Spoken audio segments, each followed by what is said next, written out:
Rantai makanan dan jaring-jaring makanan. Kelas 5, muatan pelajaran IPAS. Perhatikan kedua percakapan anak berikut. Lihat, belalang ini mau dimakan sama laba-laba. Aku akan selamatkan belalang. Lalu, bagaimana nasib laba-laba? Nanti gara-gara kamu laba-laba jadi kelaparan. Setiap makhluk hidup membutuhkan energi untuk tetap hidup.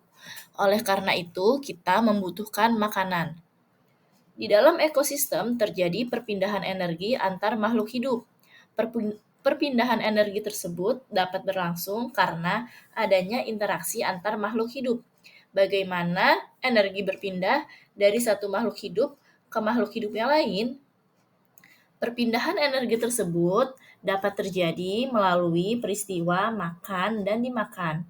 Peristiwa makan dan dimakan dapat digambarkan melalui rantai makanan.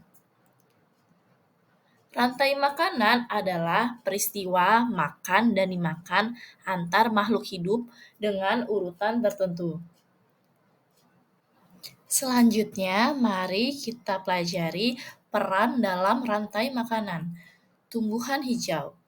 Tumbuhan hijau berperan sebagai produsen karena tumbuhan membuat makanannya sendiri dengan memanfaatkan energi matahari melalui proses fotosintesis.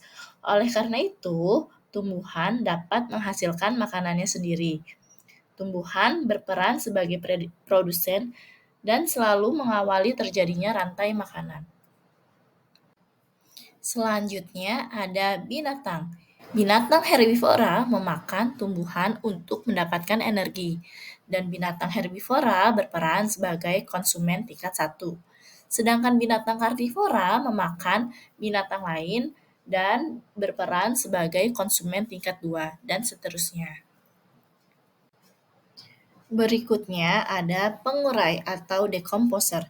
Jamur atau bakteri berperan sebagai pengurai atau decomposer untuk makhluk hidup yang telah mati.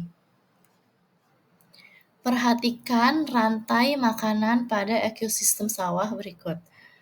Rumput berperan sebagai produsen dimakan oleh belalang yang berperan sebagai konsumen tingkat 1. Kemudian belalang dimakan oleh kodok yang berperan sebagai konsumen tingkat 2. Kodok dimakan oleh ular yang berperan sebagai konsumen tingkat 3. Dan ular dimakan oleh elang yang berperan sebagai konsumen tingkat 4. Elang disebut juga sebagai konsumen puncak karena tidak ada hewan lain yang memakan elang. Lalu elang mati dan diuraikan oleh jamur. Jamur berperan sebagai pengurai. Selanjutnya, perhatikan rantai makanan pada ekosistem laut. Fitoplankton di dalam laut berperan sebagai produsen, lalu dimakan oleh udang. Udang berperan sebagai konsumen tingkat 1. Udang dimakan oleh ikan tuna yang berperan sebagai konsumen tingkat 2. Ikan tuna dimakan oleh anjing laut yang berperan sebagai konsumen tingkat 3. Anjing laut mati dan diuraikan oleh bakteri. Rantai makanan tidak selalu memiliki urutan atau proses yang panjang. Ukuran gajah dewasa yang besar membuatnya tidak memiliki predator alami.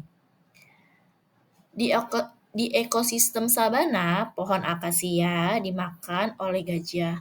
Lalu gajah mati diuraikan oleh jamur.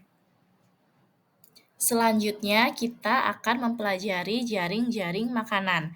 Jaring-jaring makanan adalah kumpulan dari beberapa rantai makanan. Dari gambar berikut, ada berapakah rantai makanan?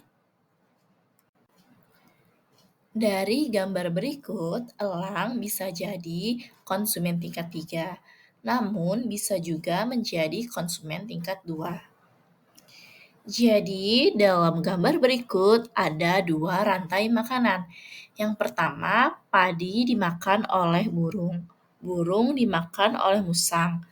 Musang dimakan oleh elang, dan elang mati diuraikan oleh jamur. Rantai makanan yang kedua yaitu padi dimakan oleh tikus. Tikus dimakan oleh elang.